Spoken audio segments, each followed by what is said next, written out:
Here's latest Fan Art Sports. I'm Dan Levy. The Green Bay Packers suck, by the way. I love saying that. And I love your guys' reaction when you hit me in the comments. It's such a good way to start your day, isn't it? Green Bay Packers suck. The Bears are going to be good. And even if they're not, Green Bay always stinks. What's going on? We are marching our way to our last final preseason game of the 2025 season as we get the Bears to be in Kansas City and they take on the Chiefs. Gonna be a pretty good game because, well, for the last couple of days, I just assumed, like everybody else, that the third preseason game, maybe we'll see a little bit of Caleb Williams and probably none of the starters for the Kansas City Chiefs. I was proved wrong. My bad. They are going to go the opposite with that one. Both the Bears and the Chiefs are going to go ahead and use some starters. We're going to see some actual starters in the game. Ben Johnson said that he wanted to give the players that feeling, the starters, of getting ready at Arrowhead Stadium and being ready for the Chiefs, which would have been a very cool thing. But now it's a real test. It is a real thing coming on. Caleb Williams, you're going to be seeing a real defense. Andy Reid, his starters are going to start it off, and that means Williams, the offense, are going to face Chris Jones, Trent McDuffie, George Karlaftis. I mean, it's going to be a real deal, not like last week where we saw what Caleb could do during his second-tier defense, seeing if he can march that playbook. You're about to go to not only a first tier, but an elite defense. What could be a Super Bowl winning defense is what Caleb Williams is going to get tested at here. And that means not just him, that means the running backs, the offensive line, and everything in between that we are looking forward to see is what we got here as we make our way into the last preseason game. Another thing that we got to worry about and what's going to get really tested, the Bears defense. That's right. The starting defense only logged 3 snaps versus Buffalo in that 38-0 win. They went ahead and did not face Josh Allen, so they'll go ahead and get tested this weekend with Patrick Mahomes, which will give Dennis Allen's units its best preseason look yet. And why this matters? Friday is the last chance for the starters to get meaningful reps before the regular season kicks off. So what you're going to expect is a lot of intensity on both sides with playoff caliber talent across the field and what could be Super Bowl talent with the Chiefs. I'm not going to say that about the Bears just yet because I just don't like rocking that way just yet because, again, we have no idea what this team is. We know what the Kansas City Chiefs team is. We know exactly what kind of team that is, what to expect, and what they are known to do. What we don't know is what the Bears really are. We've only seen them play. If they're going to go starters on starters, it's been in joint practices. As far as the first week against the Dolphins, we did not see Caleb play. The second week, we did see Caleb play, but it was only for a couple of series. And now it's going to be a true test.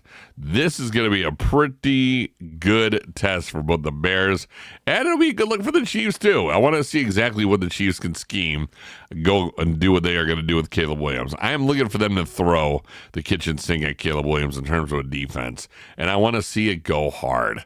It may or may not go hard again. I know they're just trying to get the reps in. Guys are probably not going to go that serious because, again, nobody wants to get hurt.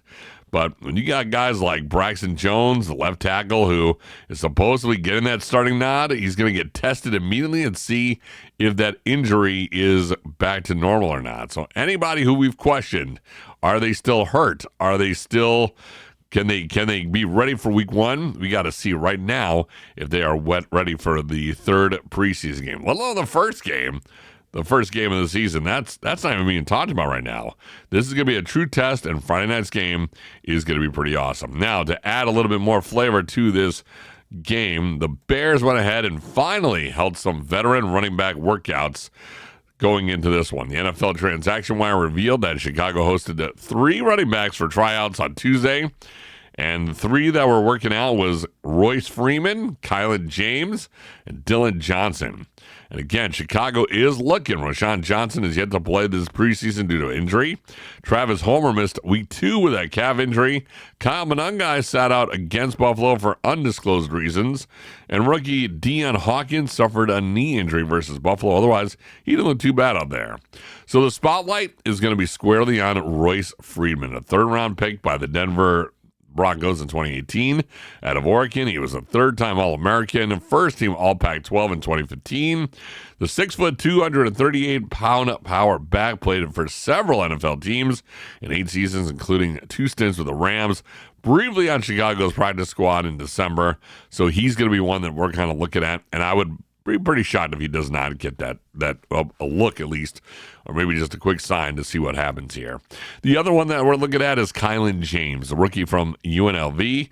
After 3 standout years at Central Arkansas, career totals at Central Arkansas, 1,288 rushing yards, 1,140 receiving yards, and at UNLV, he rushed for 653 yards, 5 touchdowns, and a little over 7 yards per carry. Recently worked out with the Packers, so if he's not getting picked up by the Packers, they stink.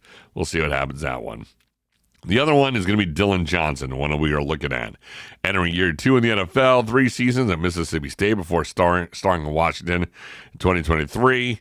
He spent 2024 on Carolina's practice squad after signing with Tennessee as a UDFA. So we'll see what happens. I would be more shocked if Royce Freeman does not walk away with this one. But we'll see, and we'll see what the Bears end up doing. Again, we still have DeAndre Swift in the room. It'd be nice to see the Bears pick up one more other guy that we could be reliant on, or might be able to pick up some slack, but we'll see. But with injuries sitting the depth chart, Chicago is exploring experienced and versatile options to bolster its backfield before week 1. So we'll keep you up to date as to what happens with that one when we go from there to do that kind of stuff. As we make our way over towards the left tackle area, well, some things we got to kind of figure out here is what are we doing with that left tackle? Braxton Jones, still coming off that injury. We're not really sure. They haven't announced whether or not he is the one. Some thoughts? Well, the Bears' blindside, Theo Benedict's unlikely rise. Yeah, people are talking about this one. The undrafted Canadian tackle Theo Benedict is pushing his way into the Bears' left tackle conversation. 24-year-old from North Vancouver came into camp with just 32 and 1/8 inch arms, unusually short for an NFL tackle, almost T-Rex, but he has inserted himself into the mix for Caleb Williams' blindside protection. And then with only one preseason game left, it could happen. It's against the odds. He was undrafted, historically rare at tackle. Those 17% of starters last decade entered the league without being drafted, so it's a possibility. Fewer than 200 Canadians have ever played in the NFL, and the Bears already have Amin Obangbenga, and once roster names like Israel Donahue and Chase Claypool, so it's not a rare thing. Here's what I will say about this one. The bigger picture is that quietly behind the scenes, they are developing some guys. Now, he's fighting Braxton Jones, another surprise success story from South Utah, for a shot at one of the most important jobs in the roster. And he's done some pretty decent work. The Bears will test him in action against Buffalo, or they're going to test him in Kansas City to see how he handles a different pass rush look. So he's definitely going to get his looks. He's definitely going to do what he's got to do. But at this stage of the preseason, I don't like the fact that we don't know who the definite left tackle is. This is now more of a problem. I liked it in the beginning of the preseason, into training camp. I liked being like, okay, there's a real competition for this. Guys are going to battle it out. Someone's going to win this. And then we're going to have somebody in the back who's going to replace whoever gets hurt, because eventually offensive line in this town sees some injuries, and that's just a really hard position to keep going. But again, right now, it's not only important for the player itself to get practices with those snaps and to get practices running with that offense. Caleb Williams needs to gel with these offensive linemen. He can't be like, I got this guy, now it's this guy, now it's this guy. Part of the process of getting Caleb Williams ready for this first week of the NFL and knowing exactly how to play and knowing that there's one more thing checked off, that offensive line needs to be solidified. The fact that it is not is a lot of issues, and there's a lot of questions as to why they have not done it yet. Now, I know injuries have definitely plagued the Bears, but look, we're going into week 1. We got to pick somebody. We got to get some gel going on, and we have to make it look as if the Bears are ready to roll. Yes, it's the last preseason game. It's against the Chiefs. Someone's going to make their name, but I would really like it if somebody were to announce who that starting left tackle is, just for the sake of getting these guys ready for week 1 and getting them to start to gel. And one last thing that the Bears have to worry about, again, Offensive line is the one thing we have been praying for upgraded. You did it. It upgraded. That's what we wanted. But what happens from here on out, if you're not going to gel it, if you're not going to solidify it until the week 1 and not give Caleb Williams a chance to really make chemistry with these guys, you're doing a big disservice and you're really messing up what could be a solid chance here. That's going to do it for Bears Latest Fan Art Sports. I'm Dan Levy. Don't forget to like, subscribe, and comment to these videos. Again, hit me up there right now. Let me know your thoughts. What do you think of the Bears right now not solidifying a left tackle position right now? And also, what do you think about the starters going against the Kansas City Chiefs? I want to know all about it. Let's keep this conversation going. We're going into the Bears season. We're heading into Kansas City. The Chiefs, here we come. Patrick Mahomes, we're ready for you. And I'll be ready back with this one tomorrow for another video. Once again, Bears Latest Fan Art Sports. I'm Dan Levy, reminding you one more time that the Green Bay Packers suck. See you guys.